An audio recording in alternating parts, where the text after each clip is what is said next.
আমি AC technician Ripon. আমি এই ব্যাংকে দোতলার উপরে এসির সমস্যা ছিল। আউটডোরে গ্যাস রিফিলিং করা থেকে বিভিন্ন রকমের সমস্যা ছিল।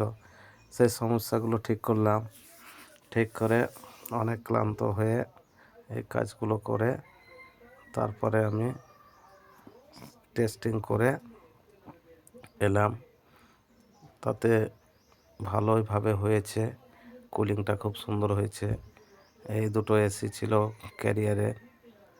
Career company. সেখানে গ্যাস চার্জ করতে হয়েছে আর 32 গ্যাস চার্জ করে আমি এসিটাকে রান করে চালু করে দিলাম। তার মধ্যে এখানে ফ্লোরিংটাও করতে হয়েছিল, ফ্লোরিংয়ের সমস্যা ছিল। এখন মোটামুটি চালু করে দিয়ে শেষ টাইমে যে এই ভিডিওটা করলাম, আপনারা একটু বেশি বেশি করে শেয়ার করবেন, যাতে আমি আরও আপনাদেরকে